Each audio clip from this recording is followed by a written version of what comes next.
Hello students.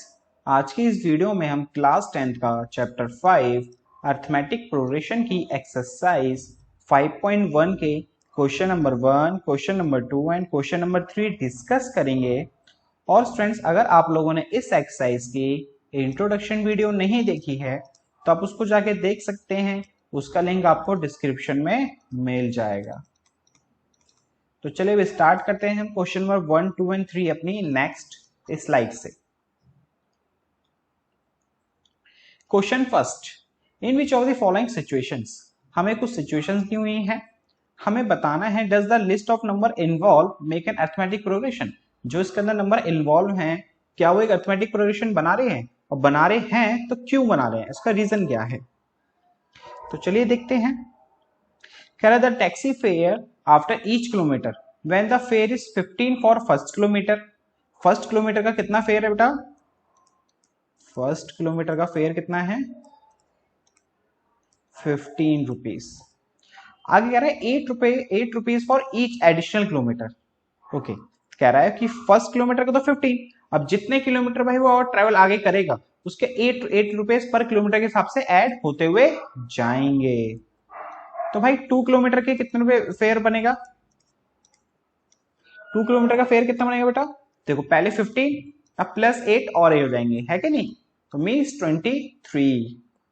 और 3 kilometre का fair कितना बनेगा? देखो 2 किलोमीटर का 23 था और 3 किलोमीटर का हो गया तो उसमें 8 और ऐड कर देंगे जो हो गया 31, है कि नहीं? समझ रहे हो मैं क्या कह रहा हूं? दोबारा समझो कि मैं कह रहा हूं, देखो 3 किलोमीटर का 31 रुपीज हो चुका अब तक। अब 1 किलोमीटर और आगे बढ़ चुके हैं तो 1 किलोमीटर का चार्ज 8 रुपए है, तो वो प्लस 8 और हो जाएगा, तो आगे कितना? 39। तुम्हारी जो सीरीज बनी वो बनी 15, 23, 31, 39। अब ऐसे जितने किलोमीटर वो चलता जाएगा उतने 8 रुपए और ऐड होते जाएंगे।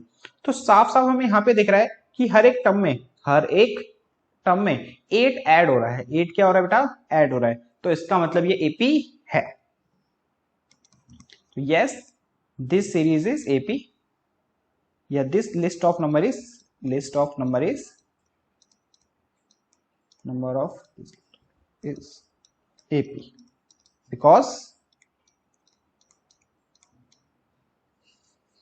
each terms is more than preceding term। Okay ना? हर एक प्रीसीडिंग टर्म में क्या हो रहा है? 8 ऐड होता हुआ जा रहा है और फिक्स टर्म ऐड हो रही है, तो इसका मतलब वो क्या फॉर्म हो रही है बेटा? एपी फॉर्म हो रही है। अब देखते हैं इसका नेक्स्ट पार्ट। इसी फर्स्ट क्वेश्चन में 3 पार्ट्स हैं, तो ये हमारा नेक्स्ट पार्ट है। The amount of air present in a cylinder when a vacuum pump remove 1/4 of the air remaining the cylinder at a time। तो देखो भाई, एक ना क्या है, सिलेंडर है।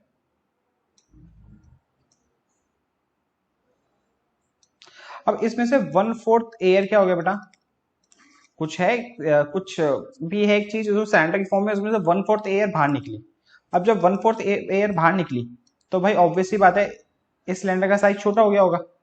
अब दोबारा इसका 1/4 एयर बाहर निकली, मतलब जितना भी रिमेनिंग बचेगा ना उसमें 1/4 एयर बार बार हमें बाहर निकालनी है, तो उसके दोबारा साइज छोटा हो गया होगा सिलेंडर का।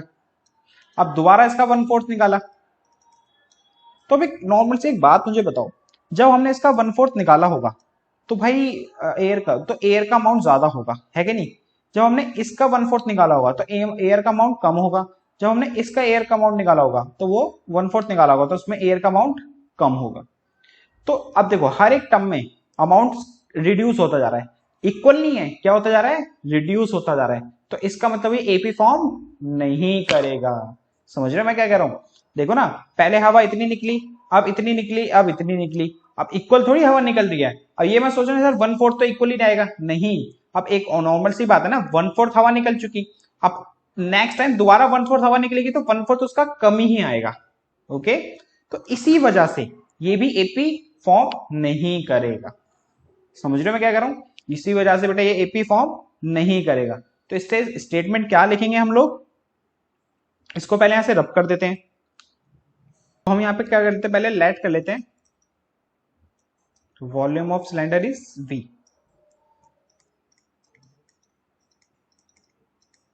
वॉल्यूम ऑफ सिलेंडर को क्या मान लेते हैं बेटा, वी मान लेते हैं।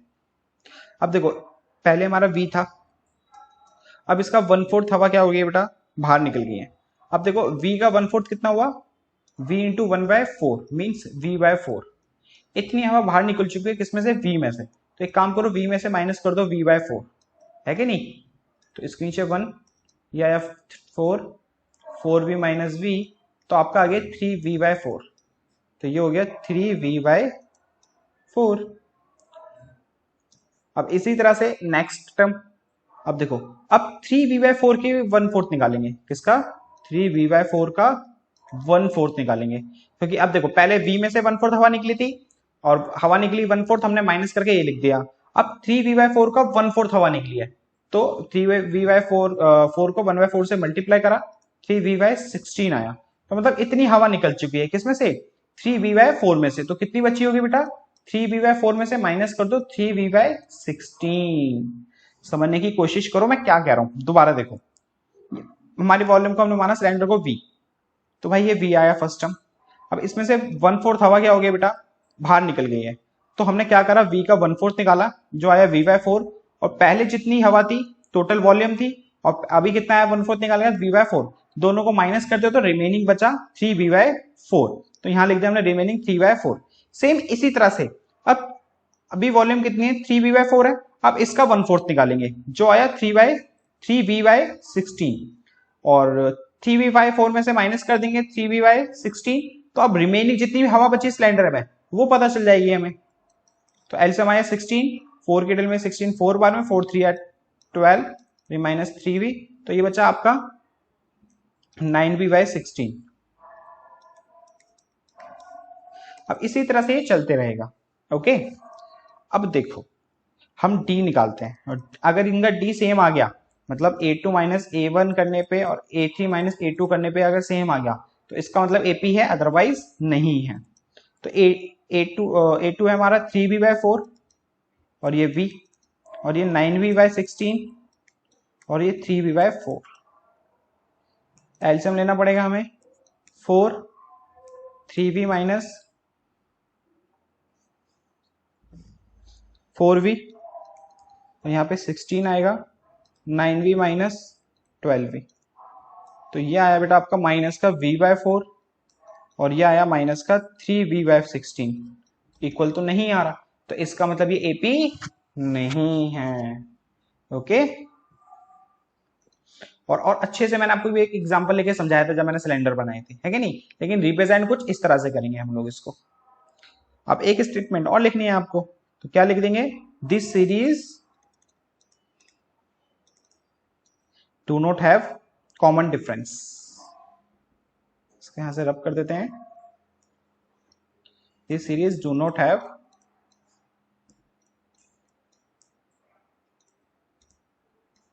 Common difference, so this is not a AP। अब चलते अपने नेक्स्ट पार्ट की तरफ।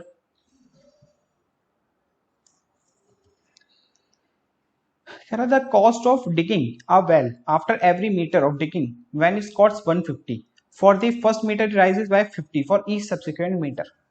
ओके, कह रहा है कि भाई एक वेल है, कुआं है, उसको डिगिंग, उसको खोदने की जो कॉस्ट है वो पहले कितनी आती है, फर्स्ट कॉस्ट आती है हमारी 150 की, देन हर एक मीटर पे, देन आगे जितने इतने मीटर भरते जाएंगे वो 50-50 रुपए भरती हुई जाएगी। समझने की कोशिश करो, पहले आपने 150 पे करा, फिर नेक्स्ट मीटर के लिए 50 प्लस हो जाएगा, मतलब 150 प्लस 50, फिर दोबारा नेक्स्ट मीटर के लिए 50 और ऐड हो जाएगा, फिर दोबारा नेक्स्ट मीटर के लिए 50 और ऐड हो जाएगा। तो इस तरह से इसकी कॉस्ट आपकी चलती रहेगी। तो जैसा हमने फर्स्ट पार्ट करा था ना इसका, वो टैक्सी वाला, सेम ये भी देखो वैसे ही क्वेश्चन है। तो देखो क्या क्या लिखेंगे भाई हम,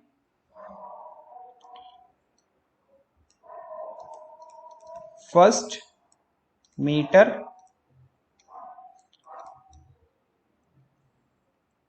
cost of digging a well, digging a well कितनी है बेटा, 150 रुपीज। एंड सेकंड मीटर के लिए देखो पहली 150, देन दूसरे के लिए 50, तो 150 प्लस 50 जो होता है 200। तो 2 मीटर तक अगर हम उसको डिग करते हैं मतलब खोदते हैं तो भाई कितना हो जाता है 200। अगर हम 3rd मीटर तक जाते हैं, ये डॉट डॉट का मतलब क्या होता है बेटा कि सेम सेम आपको यहाँ पे नोट करना है। ओके, दोबारा लिखना ना पड़े इसलिए हम डॉट डॉट डाल देते हैं। तो देखो अगर हम 2 मीटर तक उसे टिक करते हैं मतलब खोदते हैं तो 200 रुपीज। अगर 3 मीटर तक जाना है तो 50 और ऐड हो जाएगा 200 में, तो 200 प्लस 50, तो जो हो गया ये हमारा 250। तो हमारी एपी बनी 150, 200 और 250। इसी तरह से ये चलती रहेगी। तो भाई साफ साफ दिख रहा है ये एपी है, क्योंकि हर एक टर्म में क्या हो रहा है बेटा 50 50 50 ऐड होता जा रहा है। This list of number is AP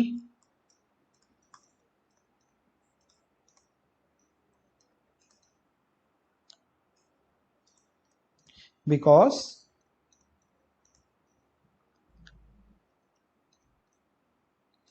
every next term is कितना है बेटा 50 मोर देन प्रीसीडिंग टर्म से, इसलिए ये एपी है। अब इसका एक पार्ट हो रहा है उसको भी डिस्कस करते हैं। ये स्टूडेंट्स हमारा 4th पार्ट कह रहा था amount of money in the account every year when 10,000 rupees is deposit eight compound interest 8% per annum. अगर हम किसी अकाउंट में 10,000 रुपये जमा करते हैं और उस पर इंटरेस्ट जो लग रहा है कंपाउंडली लग रहा है, तो एक सीरीज क्या बनेगी और वो बनेगी एपी हाँ या ना, वो बताना है हमें। तो उससे पहले हमें समझना होगा कंपाउंड इंटरेस्ट क्या होता है और एक सिंपल इंटरेस्ट क्या होता है। हम लोगों ने पढ़ा होगा बेटा छोटी क्लासेस में आप लोगों ने कि कंपाउंड इंटरेस्ट और सिंपल इंटरेस्ट। तो पहले देखो सिंपल इंटरेस्ट समझते हैं। आपने किसी से 10,000 रुपये उधार लिए 10% के रेट पे, तो प्रिंसिपल अमाउंट हो गया हमारा 10,000 रुपये और रेट हो गया हमारा 10% पर एनम। तो भाई सिंपल इंटरेस्ट ये होता है, जैसे स्टूडेंट्स मान लो आपने देखो 10,000 रुपये उधार लिए और रेट ऑफ इंटरेस्ट कितना था 10% पर एनम। तो अब देखो 10,000 का 10% कितना होता है 1,000। तो आपको हर ईयर एवरी ईयर उसको 10,000 रुपये ना इंटरेस्ट देना होगा जब तक आप इसका प्रिंसिपल अमाउंट लौटा नहीं देते हो। जैसे मान लो दोबारा समझने की कोशिश करो, ये एक बंदा और ये एक बंदा है, इसने इसको क्या दिए 10,000 रुपये दिए 10% के रेट पे। अब ये बंदा क्या करेगा, इसने उधार लिए हैं, ये इसको हर साल 1,000 रुपये पे करेगा, जो होता है 10,000 का 10%। हर साल एवरी ईयर कितने पे करेगा 1,000 रुपये पे करेगा जब तक ये अपने 10,000 रुपये ना इसके 10,000 रुपये ना लौटा दे। तो ये होता है सिंपल इंटरेस्ट जो हर ईयर जिसका इंटरेस्ट सेम होता है, हर ईयरली एवरी ईयर इसका इंटरेस्ट क्या होता है सेम। देखो 1,000 1,000 1,000 है कि नहीं। अब देखो कंपाउंड इंटरेस्ट में क्या होता है, इसमें जो आप इंटरेस्ट दे रहे हो, जैसे मान लो एक सेकेंड, आपने 10,000 रुपये उधार लिए, सेम रेट ऑफ इंटरेस्ट मतलब 10% रेट ऑफ इंटरेस्ट के बेस पे। अब इसका 10% हुआ 1,000 रुपये। अब फर्स्ट ईयर के बाद जो एक ईयर कंप्लीट हो गया मान लो, है ना, तो जो प्रिंसिपल अमाउंट है वो 10,000 नहीं रहा, वो 11,000 हो गया। कैसे, देखो सिंपल इंटरेस्ट और कंपाउंड इंटरेस्ट में ये फर्क होता है, सिंपल इंटरेस्ट में जो इंटरेस्ट होता है ना वो आप उसको देते हुए जाते हो, उसको प्रिंसिपल अमाउंट में ऐड नहीं करते हो। लेकिन कंपाउंड इंटरेस्ट में क्या होता है, जो आपका इंटरेस्ट अमाउंट होता है वो प्रिंसिपल अकाउंट में ऐड होके न्यू प्रिंसिपल अमाउंट जनरेट हो जाता है। न्यू प्रिंसिपल अमाउंट क्या हो जाता है जनरेट। अब देखो तो आपका फर्स्ट ईयर में 10% लगा, तो 10,000 का 10% 1,000, 1,000 में 10,000 ऐड करो तो कितना हो गया बेटा 11,000। अब जो नेक्स्ट ईयर इंटरेस्ट लगेगा, जो नेक्स्ट ईयर जो सेकंड ईयर का जो इंटरेस्ट लगेगा वो पता है क्या लगेगा, 10,000 पे 10% नहीं लगेगा, 11,000 पे 10% लगेगा, जो होता है 1100। तो देखो फर्स्ट ईयर इंटरेस्ट कितना दिया उसने 1,000, सेकंड ईयर कितना देगा 1100। अब जो ये 1100 है दोबारा प्रिंसिपल अमाउंट में ऐड हो जाएगा, जो हो जाएगा 12,100 रुपीज। अब जो नेक्स्ट ईयर इंटरेस्ट देगा 12,100 रुपीज पे देगा। तो अब देखो जो इंटरेस्ट की जो वैल्यू आएगी, पहले 1,000 आई, फिर 1,100, फिर नेक्स्ट ईयर दोबारा चेंज हो जाएगी। तो इसका मतलब जो फिक्स्ड अमाउंट आएगा बार बार जो ऐड होगा, इंटरेस्ट ही तो ऐड होता है, तो वो सेम नहीं आएगा, वो सेम नहीं आएगा। तो इसीलिए कंपाउंड इंटरेस्ट कभी भी एपी नहीं बनाता। एपी कौन बनाता है बेटा? Simple interest. अब जो ये क्वेश्चन है बेटा हमारा कंपाउंड इंटरेस्ट के बेस पे है, तो ऑब्वियसली बता कंपाउंड इंटरेस्ट के बेस पे है, तो ये भी बेटा एपी नहीं फॉर्म करेगा। अब उसको रिप्रेजेंट कैसे करेंगे देखते हैं। तो देखो एपी क्या बनेगी बेटा, शुरुआत में उसके पास 10,000 रुपए उसने उससे लोन लिया। अब 8% जो इंटरेस्ट लगा 10,000 का, 8% होता है कितना? 800 रुपीज। अब 800 रुपीज इसके अंदर ऐड हो जाएगा तो कितना हो गया? 10,800। अब जो नेक्स्ट ईयर इंटरेस्ट लगेगा वो 10,000 पे नहीं लगेगा, किस पे लगेगा? 10,800 पे। तो इसको भी काटते 2 0 से 2 0, 8 8 जा 64 और ये 8, तो ये आया बेटा आपका 864। तो अब 10,800 में ऐड हो जाएगा कितना? 864। क्योंकि ऑब्वियसली बात है ना, देखो पहले 10,000 था, 800 रुपए इंटरेस्ट लगा तो 10,800 हो गया। अब 10,800 पे 8% इंटरेस्ट लगेगा 864। अब 10,800 के अंदर 864 ऐड कर दो, जो होता है 11,664। अब इसी तरह से अब नेक्स्ट ईयर जो इंटरेस्ट लगेगा वो इस पे लगेगा। ओके, इस तरह से हमारी ये लिस्ट ऑफ नंबर बनेंगे। अब डी अगर इक्वल आएगा तो भाई एपी है, अदरवाइज नहीं है। लेकिन यहां से देखो साफ साफ दिख रहा है कि भाई एपी फॉर्म नहीं कर रहा, क्योंकि A2 minus A1 A3 minus A2 के इक्वल नहीं आना भाई, साफ साफ दिख रहा है। A2 हमारा 10,800, A1 हमारा 10,000, A3 हमारा 11,664 माइनस में 10,800। तो इसमें से 10,800 में से 10,000 गया तो 800, और 11,664 में से 10,800 माइनस करते हैं तो 4 6 8 864 आया, और ये नॉट इक्वल आ गया। तो इसका मतलब ये एपी फॉर्म नहीं कर रहा, इसलिए ये एपी नहीं। अब एक स्टेटमेंट लिखनी है हमें, क्या? कि this list of number is not form is AP, not form an AP, खत्म। ओके, अब देखते हैं बेटा क्वेश्चन नंबर 2। कह रहा write fourth term of AP जिसकी first term and common difference आपको दिया हुआ है। आपको ए और डी दिया है, आपको फर्स्ट फोर टर्म लिखनी है। तो देखो जो A1 होता है वो A के इक्वल होता है, तो ए हो गया हमारा 10। जो A2 होता है वो क्या होता है बेटा? A plus D. और जो A3 होता है वो होता है A प्लस 2D। और जो A4 होता है वो होता है A प्लस 3D। ये ऐसा क्यों होता है, मैंने इसको बहुत अच्छे से इंट्रोडक्शन वीडियो में समझाया हुआ है। अगर आप लोगों ने नहीं देखी बेटा इंट्रोडक्शन वीडियो, तो आप जाके देख सकते हैं, उसका लिंक आपको डिस्क्रिप्शन में मिल जाएगा। फिलहाल अभी एक चीज याद रखना कि जो A2 है, A3 है, A4 है, एक टाइप का फॉर्मूला समझ लो उसको। A4 निकालना है आपको तो A प्लस 3D, मतलब D के साथ आपको वो टर्म जो भी निकालनी है आपको उसमें से एक कम कर दो। A3 निकालना है तो A प्लस 2D, अगर A10 निकालना है तो A प्लस 10 से कम कर दो 9D। इसको एज अ फॉर्मूला याद करके समझ सकते हो आप। अगर A12 निकालना है तो क्या हो जाएगा बेटा? A प्लस 12 में से एक कम करो 11D। ओके,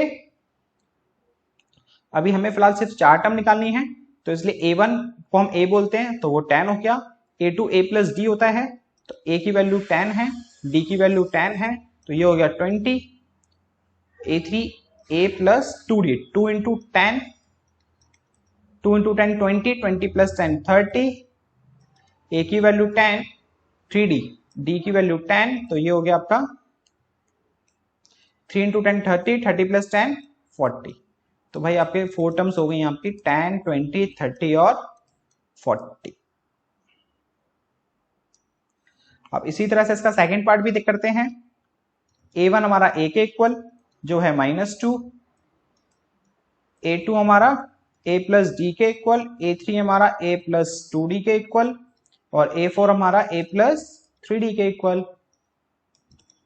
तो A प्लस डी, A की वैल्यू -2, D की वैल्यू 0, तो ये आया -2। A की वैल्यू -2, अब देखो 2 इंटू 0, और 2 इंटू 0 तो भाई 0 ही होना, तो ये भी -2 आएगा, और ये भी आपका -2 ही आएगा। तो क्या हो गई बेटा वो 4 टर्म्स? -2 -2 -2 -2।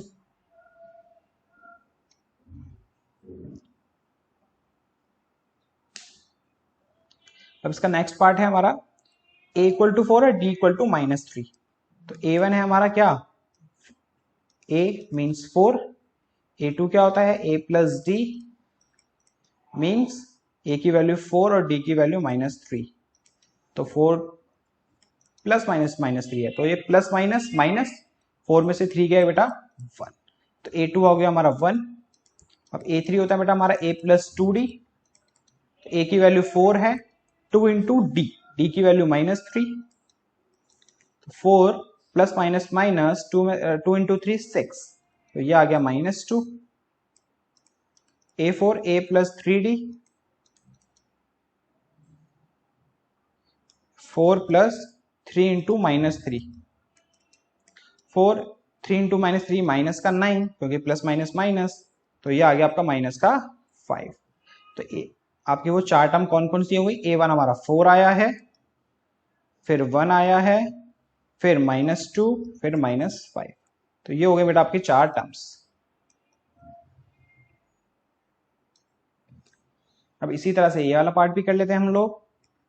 a1 क्या है बेटा, a जो है -1, a2 a plus D, a की वैल्यू -1 है और d की वैल्यू 1/2 है, तो इसको तो एलसीएम लेके सॉल्व करना पड़ेगा। एलसीएम और 1 और 2 का आएगा 2, 1 की टेल में 2 2 बार में, 2 को -1 से करा -2 और ये 1, तो ये आया आपका माइनस का 1/2।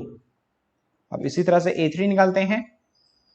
a3 मतलब a प्लस 2d, a की वैल्यू -1 प्लस में 2 इंटू डी, तो 2 इंटू 1/2 और 2 से 2 कैंसिल, तो बचा माइनस का 1 प्लस का 1 और माइनस प्लस माइनस, तो 1 में से 1 गया 0। a4 a plus 3d minus का 1 प्लस में 3 इंटू 1/2, तो माइनस का 1 प्लस में 3 1 सा 3, तो ये 3/2। इसको एलसीएम लेके सॉल्व करना पड़ेगा, तो एलसीएम आया 2, 1 की टेल में 2 2 बार में, 2 को -1 से करा 2, 2 की टेल में 1 बार में, 1 से करा ये 3, तो ये आ गया आपका 1/2। तो आपके वो चार टर्म्स हो गए बेटा, माइनस का 1, माइनस का 1/2, 0 और 1/2।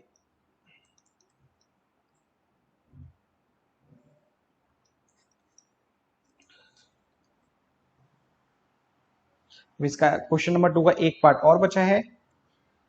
a1 होता है हमारा a जो है माइनस का 1.25, a2 होता है हमारा a plus D, value putting करते हैं, a की वैल्यू 1.25 माइनस का और प्लस d की वैल्यू माइनस का 0.25, माइनस का 1.25 प्लस माइनस माइनस, तो 0.25 माइनस माइनस प्लस, तो ये हो गया माइनस का 1.50। अब निकालते हैं a3, a3 means a plus 2d, a की वैल्यू माइनस का 1.25 प्लस में 2 इंटू डी की वैल्यू है माइनस का 0.25, तो माइनस का 1.25 प्लस माइनस माइनस 2 इंटू 25 बेटा 0.25, 0.50 हो जाएगा ये, है ना, माइनस माइनस प्लस, तो माइनस का 1.75। यहां निकालते हैं अब a4 means a plus 3d, a की वैल्यू -1.25 माइनस में 3 इंटू माइनस का 0.25, माइनस का 1.25 माइनस माइनस, एक सेकेंड, ये प्लस है ना बेटा, प्लस माइनस माइनस 3 इंटू 0.25 0.75, क्योंकि 25 को 3 से करेंगे 75 और पॉइंट यहाँ लगा दिया हमने, क्योंकि पॉइंट क्या 2 नंबर है, तो यहाँ भी पॉइंट के बाद 2 नंबर होनी चाहिए, तो पॉइंट यहाँ आएगा। माइनस माइनस प्लस, तो लेकिन साइन माइनस का, तो 1.25 0.75, तो ये हो गया बेटा आपका कितना 2। तो आपकी वो चार टर्म आ गई, माइनस का 1.25, माइनस का 1.50, माइनस का 1.75 और माइनस का 2। ये हो गया आपका क्वेश्चन नंबर 2 कंप्लीट। अब देखते हैं question number 3। For the following AP right the first time and common difference. आपको ए और डी बताना है। तो भाई ए है हमारा 3, डी कैसे निकालते हैं बेटा, a2 माइनस a1, A2 है 1 और A1 है हमारा 3, तो ये आ गया -2। तो A आ गया 3, D आ गया -2। अब इसमें A है हमारा -5 और D है हमारा A2 A1। A2 है हमारा -1 और A1 है बेटा हमारा -5।